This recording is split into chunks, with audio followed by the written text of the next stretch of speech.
Sydney, congratulations and thanks for taking some time for us. As an executive producer and director on Echo, which is based on a Marvel character and will run on Disney Plus, for our Indigenous audience here in Canada who are unfamiliar with Echo, can you give us a rundown about what the miniseries is?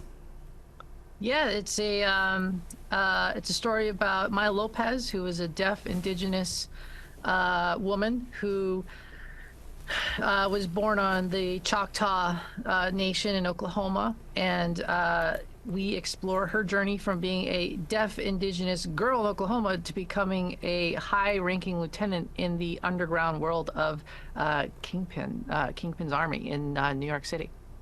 Now, of course, you have worked on some pretty big projects in the past that would be familiar to our audience here. Episodes of Reservation Dogs, Fear of the Walking Dead, your own feature film, Drunk Town's Finest. Did you ever think, though, that you'd be working on a Marvel series for Disney? No.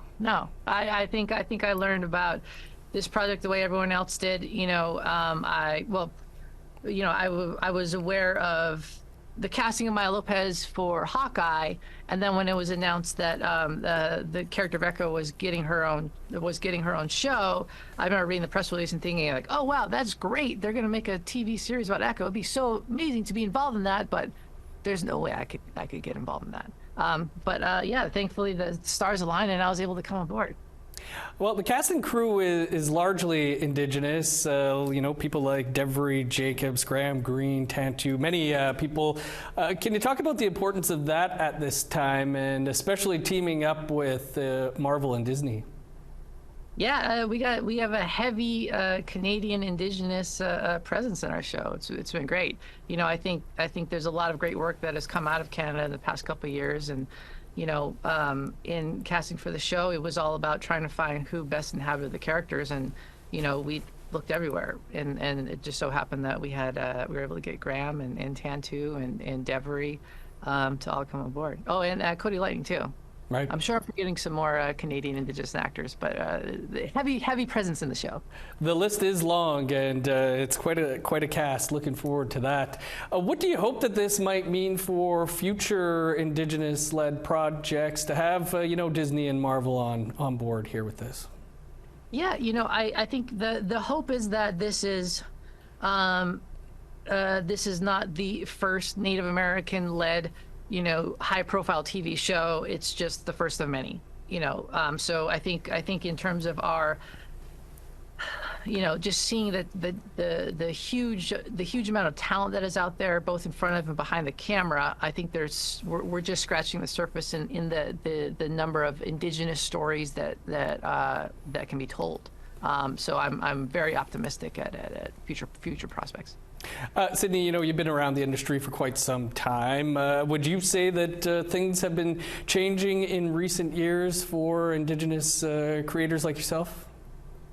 Oh, absolutely. I think the change has been astronomical. I think just to give you an example of that is I worked on a TV show called Station 19, which is a spinoff of Grey's Anatomy, which takes place in the Pacific Northwest, Seattle, Washington area. And there's a huge Indigenous population in the Pacific Southwest, or Southeast, or South, yeah, the Pacific Northwest, sorry.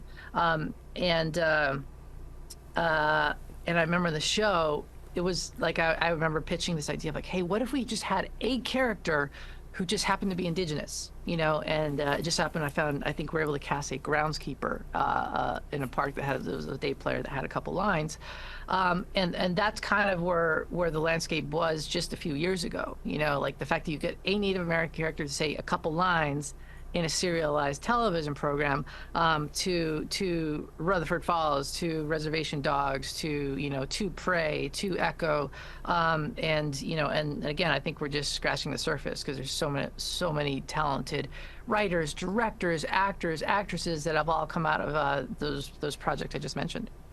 Do you think there's an opportunity for a second season or second run of Echo? Oh yeah. Oh yeah. I hope I hope there's a lot more of Maya Lopez in the MCU after this.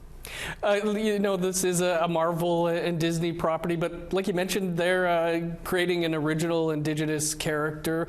Do you think there will be more room here soon for original projects coming from Indigenous peoples? Oh, I think they're already underway. Indigenous filmmakers, Indigenous stories. There's so many already out there, and that have already been created.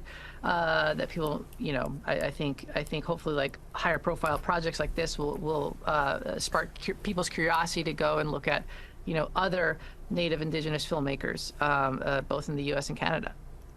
Well, Sydney, congratulations again on this. It's quite an accomplishment. We appreciate you taking some time for us. Hey, thank you very much.